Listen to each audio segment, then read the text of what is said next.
Hi folks, welcome back to Stacey Can. Today I am pressure canning some ground meat, beef in particular. Before I go over all of this, please hit like and subscribe down below. And if you want to follow along with the recipe down below, you can do that as well. Might be easier for you. Now this recipe applies for any fresh chilled meat, which includes bear, beef, lamb, pork, sausage, veal, and venison. It also will work for ground poultry like chicken or turkey if you would like, and I believe you could probably do it with rabbit as well. This is again just for ground meat, and also chopped if you're going to do chopped. If you're going to cube it or something else, there's other recipes for that. So this is just more for your ground chopped meats.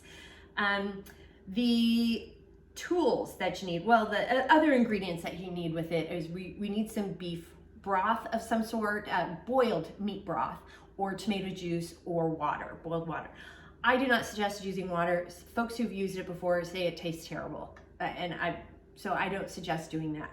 I've got two different types of broths that I like to use. I just showed them as an example. These are kind of nice, these bouillons, because in case you don't have it, and you can make your own beef broth if you'd like. It's up to you on that. I have about 8 pounds, just shy of 8 pounds. This is just shy of 4 pounds, this package that I bought, and which I like to do canned meats in January, because right after the holidays, a lot of the meats that aren't sold, they have them sold at a discount. They discount the prices, so it's easy to grab it, freeze it, and then can it when it's convenient for you. This particular ratio of fat is 93% beef, 7% fat. That's what I like to use, because you do need to be careful how much fat you put into the jar, because the oils can slide up the side of the jar and make it difficult to seal. So we're going to be cautious how much oil that I put in the pan to fry it up before putting it in the jar, because you do need to do that. This is a hot pack process.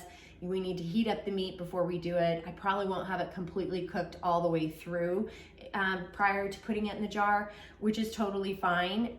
You can do that, because I have raw packed elk in the past, and it came out kind of rancid tasting. So I find you do need to kind of cook it off. When I did elk, not ground elk, it was elk fingerlings. And it did not taste good. So I discovered that it's actually, you kind of need to cook off the mineral of the blood in there, to be honest. So, or it gives it a funky flavor. Seasonings. You can season this up however you want. You can use like taco seasonings if you want. You can use, I'm going to be using salt, and I'm using pickling salt for this.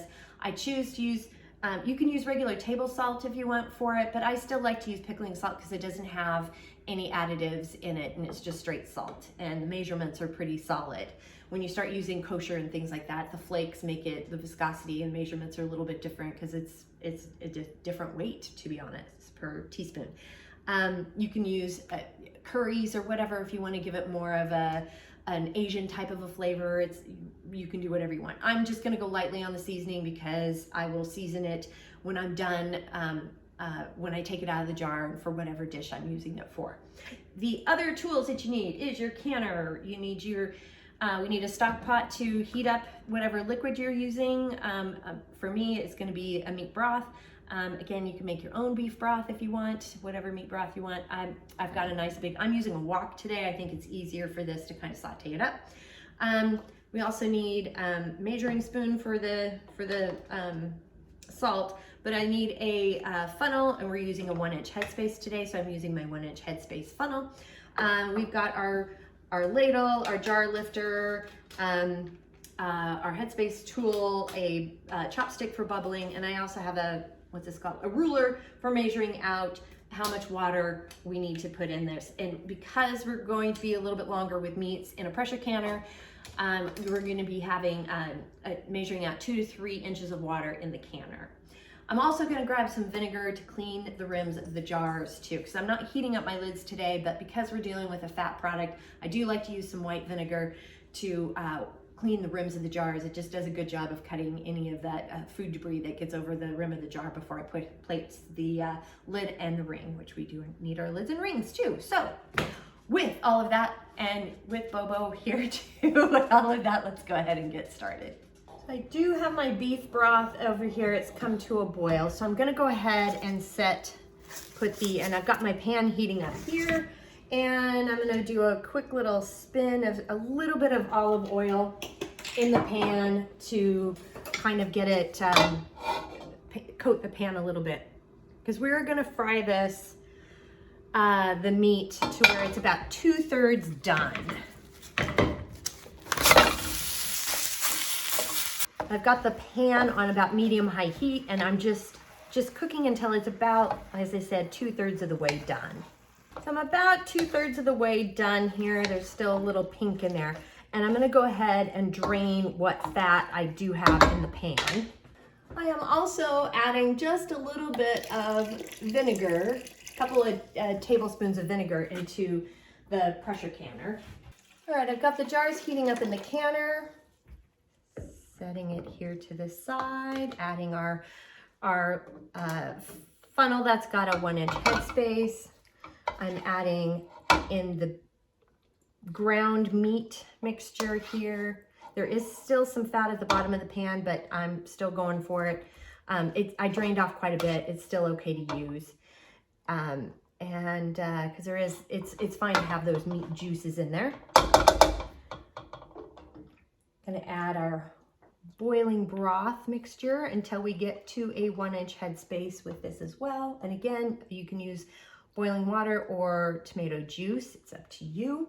It's gonna bubble real quick. See how we're doing here.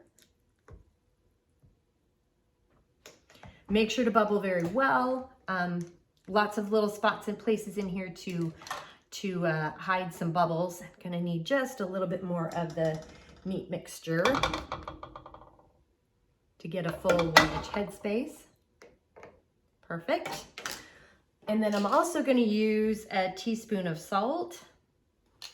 And I didn't mix it around. It's absolutely fine if you don't, because once it's in here processing, trust me, it'll get mixed around. Cleaning the rim here with my white vinegar. Adding my lid. I'm not heating the lids. Keep that in mind. I'm not heating the lids today because it's going in the pressure canner. And then add your ring. And remember, it's just fingertip tight because this is hot potato.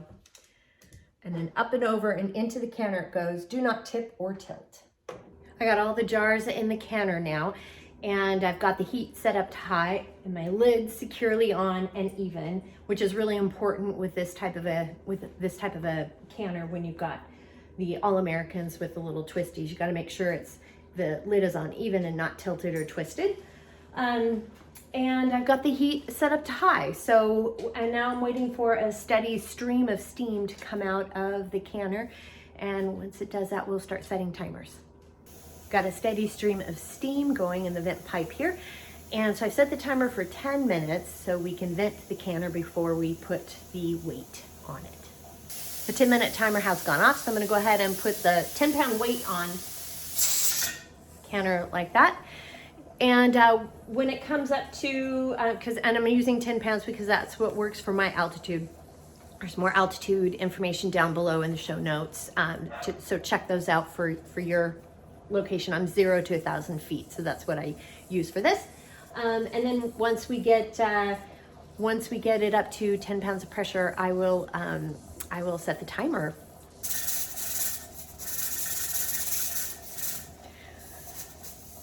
Got it up to 10 pounds of pressure, and I just turned the heat down a little bit, so I'm hoping that mellows out just a little bit.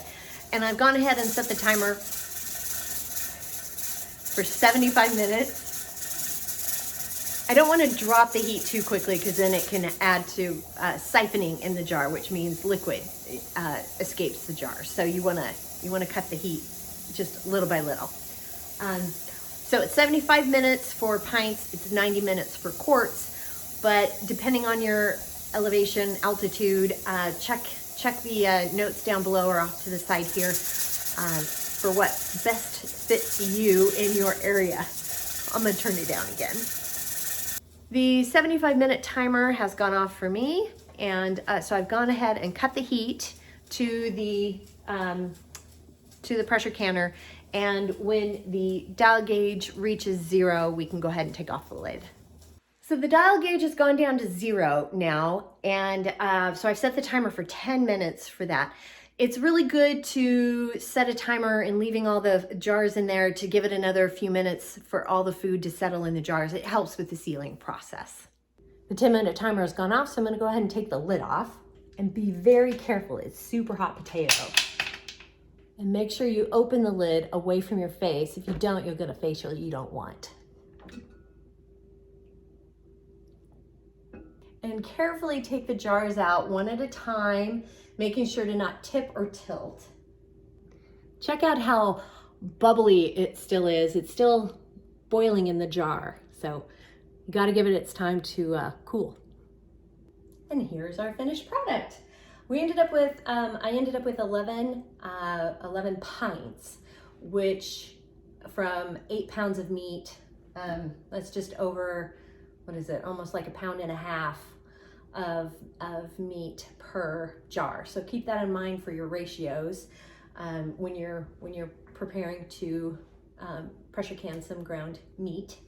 And everything is still just bubbling and boiling away. So these jars are hot. The house smells really good though. I will say that. It smells like hamburger. And they're gonna be quite tasty when they're done. So this is how you do it. The recipe is down below, as is when you're down there. If you want to hit like and subscribe, that does help. And if you have any questions, comments, suggestions, feedback, concerns, by all means, please reach out to me. I'm on Facebook at Stacey Can Can. You can at me on TikTok and Instagram at Stacey Can Can. My website is www.staceycancan.com. My email is info@staceycancan.com. And you can check me out on LinkedIn at Stacey Can Can.